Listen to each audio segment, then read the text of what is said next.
My name is Naledi Dlamini. I'm 28 years old. Every Thanksgiving, my grandfather's chair stayed empty. No one was allowed to sit in it. My father always said it was out of respect. Last Thanksgiving, dinner was almost over when he suddenly pushed that chair away from the table, looked straight at me in front of 30 relatives, and quietly said, "From today, you are no longer my daughter." No shouting. No argument. Just silence. My mother lowered her eyes. My cousins stopped eating. Someone quietly started crying. I picked up my coat and walked toward the front door. Then I noticed something strange. An elderly woman I had never seen before was standing outside the dining room window. She wasn't looking at the house. She was looking only at my father. And the expression on her face told me she hadn't come for Thanksgiving. She had come to witness something. Naledi grew up believing the same story everyone in her family believed. Her father, Saifo Dlamini, told relatives again and again that she had turned her back on the family. He said she had rejected the future he planned for her. Saifo had built a successful transport company, and he expected Naledi to work beside him one day. He often said she was throwing away a great opportunity. But Naledi wanted a different life. She did not care about big offices or expensive cars. She chose to work as a community literacy coordinator, helping children in poor neighborhoods learn how to read and giving them hope for a better future. She loved her work, even though it paid much less than the family business. At every birthday, holiday, and family dinner, someone reminded her that she had wasted her potential. Her father would proudly talk about her younger brother, Lethabo, calling him the future of the Dlamini family. Everyone smiled and praised him while Naledi sat quietly, feeling like she no longer belonged. No matter how hard she worked or how many lives she changed, it was never enough for her family. Only Grandpa saw things differently. He never judged her for following her heart. Instead, he always encouraged her to keep doing good, even when nobody noticed. Before he passed away 2 years earlier, he held her hand, smiled gently, and whispered, "Character grows where applause doesn't." At the time, Naledi thought they were simply kind words from a loving grandfather. She had no idea those words would one day explain everything that was about to happen. When I arrived at my parents' house that Thanksgiving afternoon, something immediately felt different. The driveway was full of cars, and I could hear my relatives laughing inside, but the moment I walked through the front door, the room became strangely quiet for just a second. Everyone smiled at me, but their smiles did not feel real. It was as if they were expecting something to happen. I greeted my aunts, uncles, and cousins, yet many of them quickly looked away. Some barely spoke to me at all. As I walked toward the dining room, my eyes stopped on Grandpa's empty chair. Just like every year since he passed away, nobody had touched it. His plate was not there, but the chair stood in its usual place at the table. I noticed several relatives looking at it again and again before looking at my father. It almost seemed like they were waiting for someone to give a signal. My father, Saifo, was acting even more strangely. He kept checking the clock on the wall every few minutes. Sometimes he looked at his watch right after looking at the clock, as if he was counting every second. He hardly joined the conversations and seemed unable to relax. My mother was no different. She kept moving the same plates and glasses over and over again. Everything was already perfectly arranged, but she still picked things up and put them back down. Her hands were shaking slightly, and she avoided looking directly at me. Even our family pastor looked uncomfortable. He sat quietly with his hands folded, speaking far less than he usually did. Every now and then, he let out a deep breath and glanced at my father with worried eyes. As dinner finally began, nobody seemed to enjoy the food. The conversations were short, and the laughter sounded forced. It no longer felt like a Thanksgiving celebration. It felt like everyone was waiting for a moment they already knew was coming. I was the only person sitting at that table who had no idea what they were all waiting for. Halfway through dessert, just as everyone expected my father to say the Thanksgiving prayer, he slowly pushed his chair back and stood up. The room became completely quiet. I thought he was about to thank everyone for coming, just as he did every year. Instead, he turned and looked directly at me. His face showed no anger. His voice stayed calm, which somehow made every word hurt even more. He began talking about my life as if I were a complete stranger. He said I had wasted every opportunity he had given me. He reminded everyone that I had refused to join the family transport company. He said I had walked away from my responsibilities and chosen a life that brought no honor to the Dlamini name. He told the family that while others were building success, I had chosen a path that made no difference. Every sentence felt carefully prepared, as if he had practiced it many times before that night. Nobody interrupted him. My mother kept staring down at her plate. My brother remained silent. My aunts and uncles avoided looking at me. Even the children stopped eating because they knew something serious was happening. Then my father slowly walked to the fireplace. He reached for the framed photograph of me as a little girl, smiling beside Grandpa many years ago. It had always been displayed with the other family photos. He looked at it for a moment before carrying it across the room. Without rushing, he placed it gently beside my dessert plate. Then he looked into my eyes and quietly said, "Take it with you. You won't need to come back." For a few seconds, nobody moved. The entire room seemed frozen. I felt every pair of eyes watching me, waiting to see if I would cry, argue, or beg him to change his mind. But I did none of those things. I slowly stood up from my chair. I looked once at the old photograph beside my plate. Then I picked up my coat without saying a single word. My silence filled the room with more weight than any argument ever could. Suddenly, it was everyone else who looked uncomfortable, while I walked calmly toward the front door. I had almost reached the front door when the doorbell suddenly rang. The sound stopped everyone where they were. Nobody moved for a moment. My father looked toward the door with a worried expression that I had never seen before. One of my uncles slowly walked over and opened it. Standing outside was an elderly woman. She wore a simple coat and held only a wooden walking cane. She carried no bag, no gift, and no food for Thanksgiving. She quietly stepped inside the house and looked around the room with calm eyes. None of my relatives recognized her. They looked at each other, confused about why a stranger had come to our family dinner. Then I looked at my father. The color disappeared from his face. His confident expression was gone. For the first time that evening, he looked frightened. His hands tightened at his sides, and he could not hide the shock in his eyes. It was clear that he knew exactly who this woman was. The elderly woman gave a polite smile and spoke in a soft voice. "I'm sorry for arriving without an invitation," she said. "I know this is a family gathering." Nobody answered. The room was completely silent. She slowly walked farther into the dining room until she stood beside Grandpa's empty chair. She rested one hand on her walking cane and looked around the table. "My name probably means nothing to most of you," she continued. "Many years ago, I worked beside Naladi's grandfather when this family. Business was only a small dream. I knew him long before success came. I knew the man he truly was." Everyone listened carefully, trying to understand why she had come after so many years. Then she looked directly at my father. Her face remained calm, but her words carried great weight. "I made a promise to your father," she said quietly. "I promised him that I would only come after I witnessed the family make its final choice." The room became even quieter. Several relatives looked at each other with confused faces. My mother frowned slightly.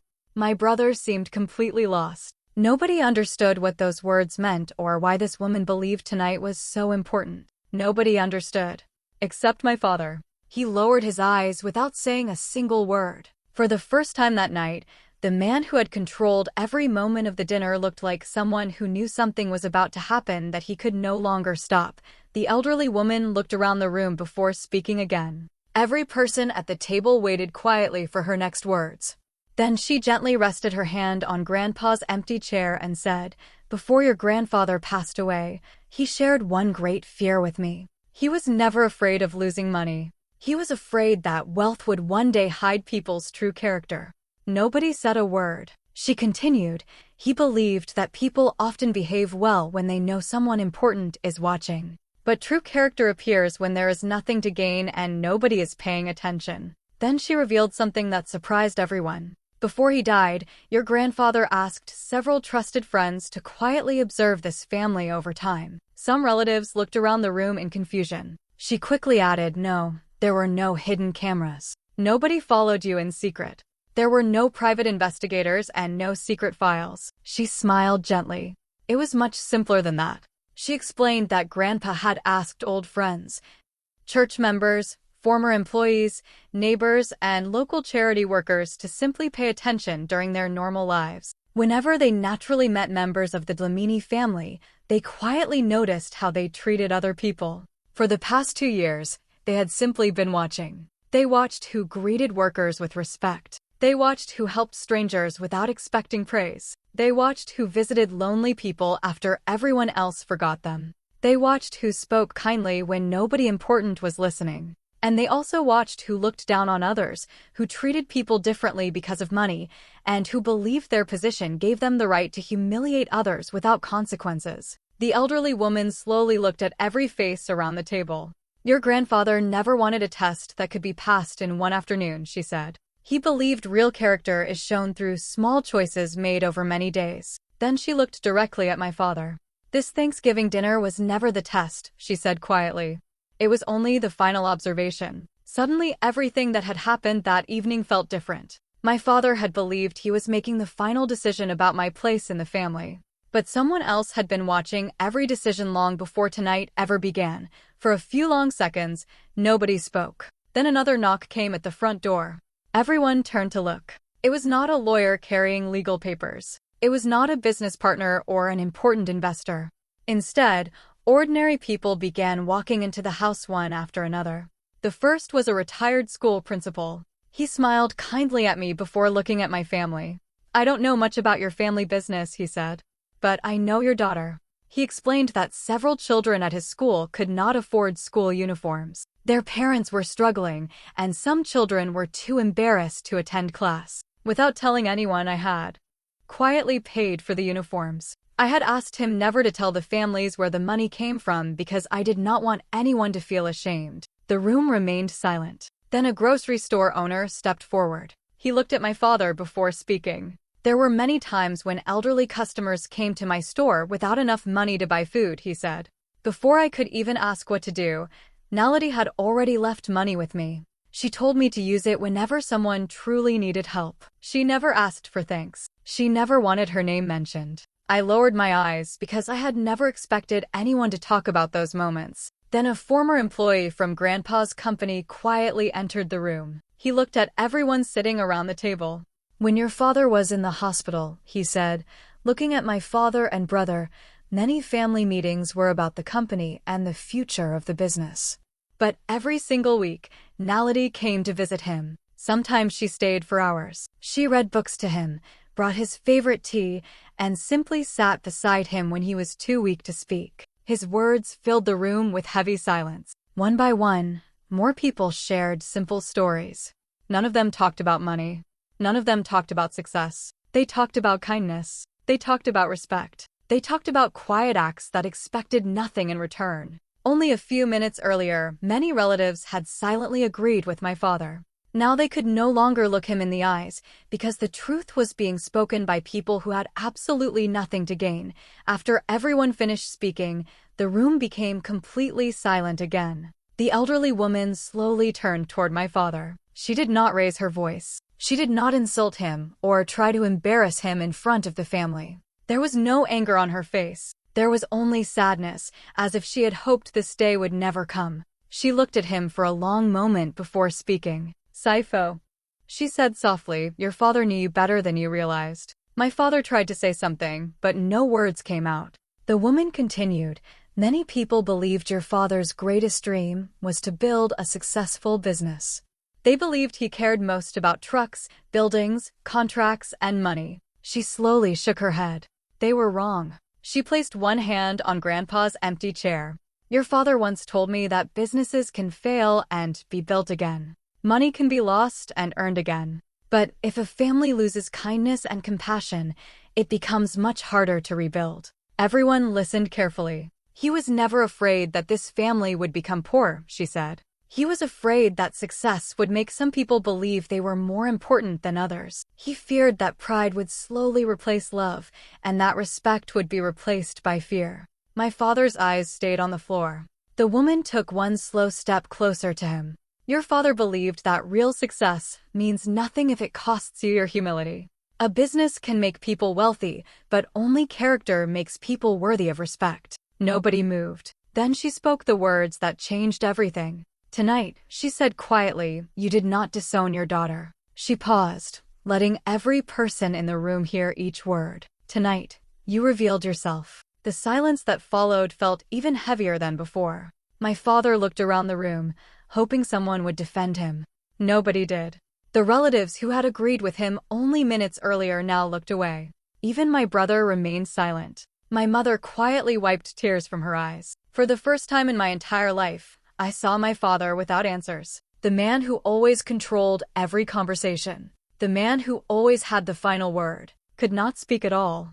In that moment, everyone finally understood that the person standing alone in the room was not me. It was him. The weeks after Thanksgiving were unlike anything our family had ever experienced. For the first time, people stopped pretending that nothing had happened. The truth spoken that night stayed in everyone's mind. Relatives who had always followed my father's opinions began thinking for themselves. Many of them realized they had spent years agreeing with the loudest person in the room instead of asking what was actually right. One by one, they started reaching out to me. Some called me on the phone. Some came to visit me in person. Others sent simple messages that said, I'm sorry. None of them had been forced to apologize. Nobody told them they had to.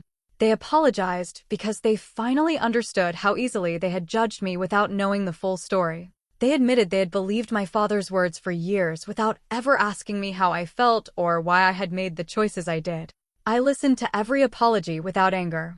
I did not remind them of the pain they had caused me.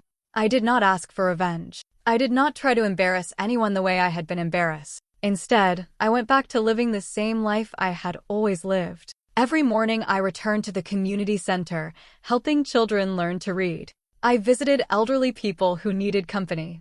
I listened to families who were struggling. I continued showing up wherever someone needed a little kindness, even when nobody noticed. Slowly, something unexpected happened. The same relatives who once avoided asking for my opinion now came to me whenever they faced difficult decisions. They trusted me to listen instead of judge. They knew I would tell them the truth with kindness instead of trying to control them. For years they had respected my father because they feared disappointing him. Now they trusted me because they felt safe with me. That was the difference Grandpa had always wanted us to understand. Fear can make people obey for a while, but kindness makes people stay. Respect, earned through compassion, lasts much longer than respect demanded through power.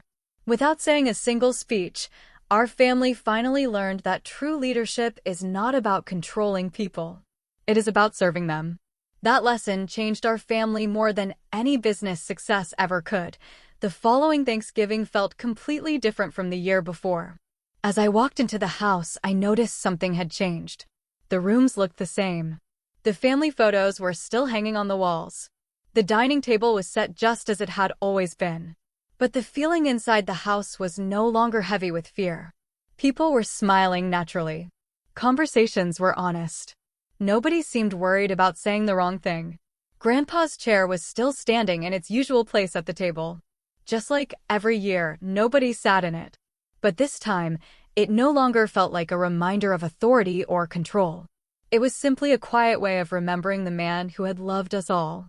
Before everyone took their seats, I walked over to the chair carrying a small handwritten card. I gently placed it on the seat and stepped back. The card read, "The place of honor belongs to the person who makes everyone else feel welcome." Nobody laughed. Nobody questioned the message. Everyone simply stood there reading those words for a few quiet moments. Before dinner began, my father quietly looked at the chair. He looked at the card, then looked around the room. Without saying a single word, he turned and walked out of the dining room. Nobody stopped him.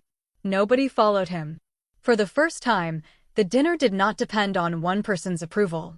The rest of us slowly took our seats. Soon the room filled with simple conversations. My cousins laughed together. My aunts shared stories. My uncles asked about each other's lives. People listened instead of trying to impress one another. Nobody was competing for attention. Nobody was pretending to be perfect. As I looked around the table, I finally understood what Grandpa had been protecting all those years. It had never been the chair. It had never been the family name.